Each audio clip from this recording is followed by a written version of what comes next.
From the studios of NBC 12 and ABC 25, this is First Coast News at 6. Right now on First Coast News at 6, Craiglist. Ever made money off this site or sold something? Well, tonight, a new warning. Don't meet up in parking lots or on the streets. Local cops now say they have a better idea. Plus, a teenage gunman killed by police, his accomplice on the run. We break down the number of police-involved shootings in Jacksonville. And it's the first weekend of spring. A lot of folks hitting the beaches this weekend, but are they safe? A look at what officers are changing to keep us safe this weekend.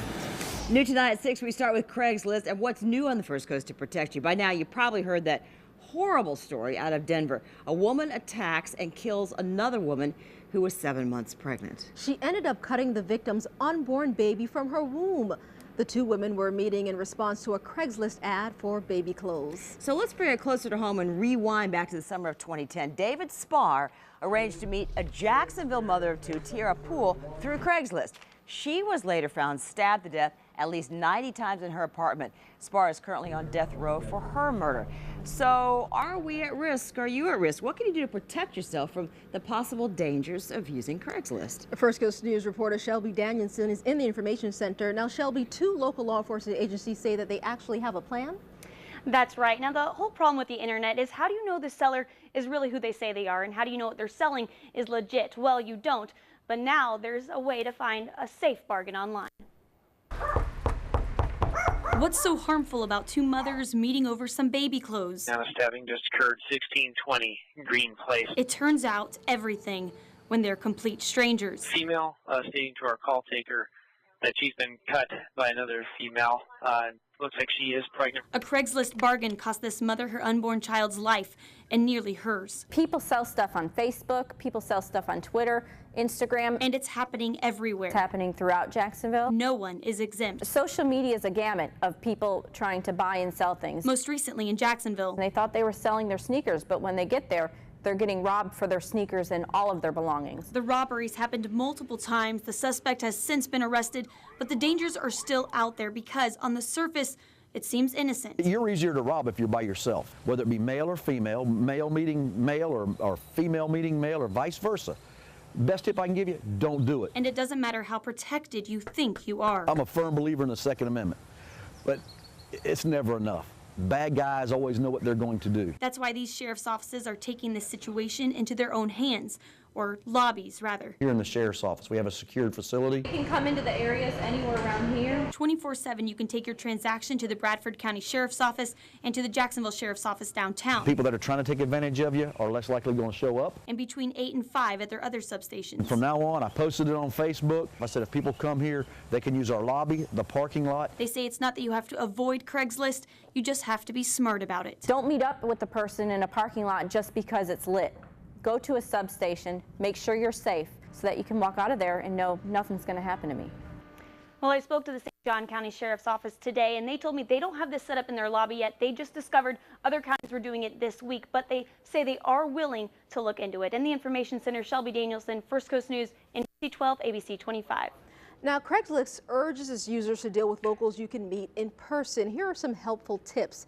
Be sure to meet in a public place, preferably where surveillance cameras are available. Also, be aware of any last-minute venue changes. Finally, if a potential buyer or seller hesitates when you give them a location to meet, call it off. An Orange Park man is in jail tonight after police say he sexually attacked a woman he met online. The victim says Tyson Brown threatened her with a gun and forced her to have sex in a strip club parking lot. Tonight, the 35-year-old is charged with armed sexual battery. Tonight, we're learning more about a police-involved shooting that left one suspect dead and another on the run. JSO released this photo of 16-year-old Kendra Alston. It was posted on Facebook. Police say he was involved in yesterday's deadly shooting with police. First Coast News' Roger Reader is live at the JSO headquarters with more. Well, you're right. The sheriff's office did release that Facebook posting showing the teenager holding a gun, and that hit a nerve on Twitter, presumably among his friends. Now, the sheriff's office here still investigating the police shooting that had a 12-year veteran deciding he feared for his life and needed to use his weapon. Incidents around here is pretty common for a shooting, and for somebody being shot, it's pretty common. He wanted to be called Johnny. He did not want to be identified. The stolen car with 2 young people inside crashed a half block from his home. The driver, Kendry Alston, was on the receiving end of officer gunfire. He died at the hospital. Gun that the driver physically had in his possession is the stolen gun. Chief Mike Bruno detailing the shooting and showing the 2 guns recovered from the scene, where Sergeant John Nobles pulled the trigger after focusing on the teen whom he says showed a weapon. He felt threatened. He fired his service weapon again in the direction of the suspect. The suspect subsequently went down. The fatal shots are now part of JSO's history of officers using deadly force. In a span of 5 years, starting in 2007, the department reports 46 justifiable homicides, a national ranking of 9th, just below Baltimore, just above Dallas. In the most recent police shooting, this description of what the officer faced. This all unfolded in approximately 1 minute, and the officer is taking in a lot of information. A lot of things are happening. The police shooting in a neighborhood that is no stranger to gunplay had Johnny, who heard the gunfire, saying officers have a tough job. I think they got a very dangerous job. I think they walk a thin line. And the officer involved in this shooting, it was his 3rd. Now, as you mentioned earlier, 1 teen is dead and the other suspect on the run.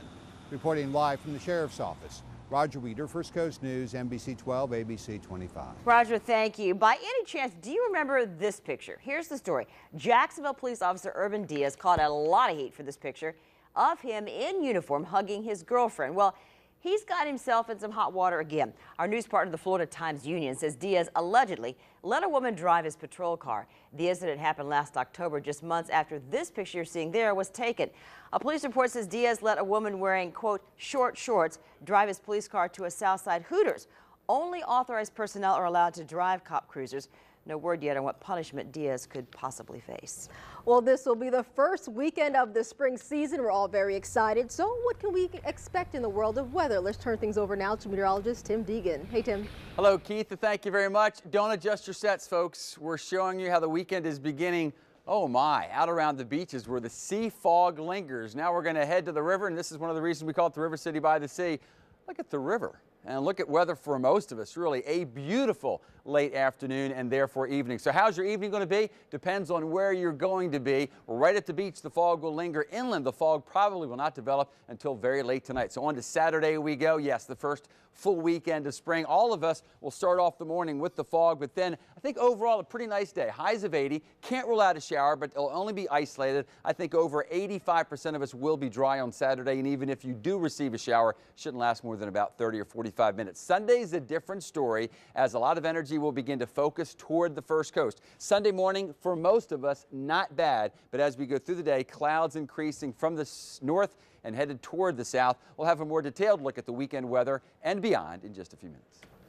Well, thanks for that, Tim. Well, many of you have plans to hit the beach this weekend, but are our beaches safe? Dozens had to take cover at Jack's Beach after shots were fired along the boardwalk this past Sunday. Now, First Coast News' Clark Foraker is live at Jack's Beach tonight, and police patrols have been pumped up since that shooting, Clark. Yeah, Jeannie, within eye view, we can see 5 Jack's Beach police cars, one of them right back there. You know, the shooting happened back in that corner here at the Seawalk Pavilion. Take a walk this way, another cop car across the street. Like I said, 5 in view. It's because they want to make sure something like what happened last weekend doesn't happen again. I always feel very comfortable. I come by myself, I walk, I talk to people, people talk to me. I find it to be a very friendly beach. June Lee is visiting Jacksonville Beach from New Mexico. She didn't know about a shooting last weekend that sent people running for cover right where she was about to walk on the beach. Even before this incident taken place, we had already put the plan in motion to have extra patrol officers, parking enforcement, our animal control. Everything is beefed up because as the weather starts increasingly getting better. So it's not just because of that incident. Commander Mark Evans says a seasonal plan to have more patrols on the road was already in motion when the shooting happened. Our detectives were out again this morning with the sheriff's office. They're actively looking for this subject. Police still haven't found 18-year-old Malik Robinson, the man they say is responsible for the shooting. The search has moved away from the beach and into Jacksonville. Police say the shots were fired after a days-old altercation between Robinson and another man was brought back up on the beach. I actually honestly want to see them a lot more.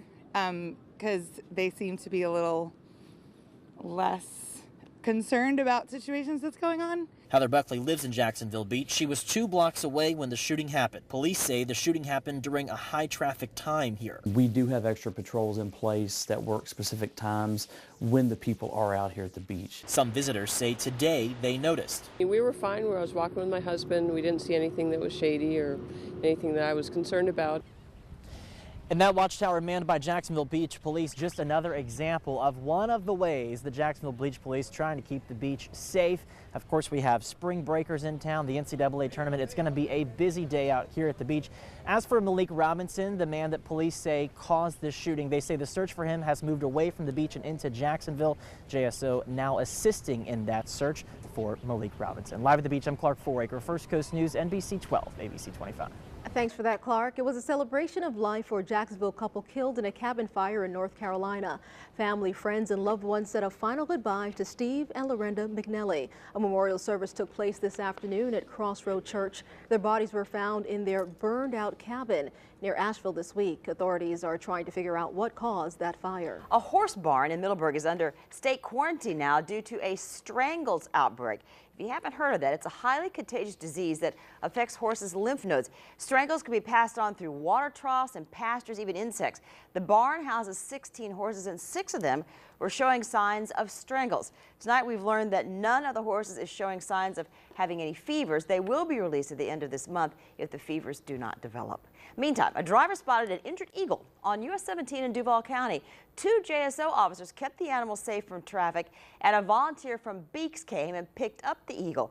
Officers say it may have been clipped by a vehicle, but they think it's going to be well enough to be released back into the wild in the next few days. That's good to hear. Yeah, good for the officers That's taking right. time for that. Well, fund UF Health, the push to lawmakers to come up with a lot of money. Plus, replace the face. Who will be the new face of the $20 bill? And Saturday looks much like how our Friday looked. However, Sunday's weather defined by what's coming out of the Lone Star State and Minnesota. We'll take a close look in just a few minutes.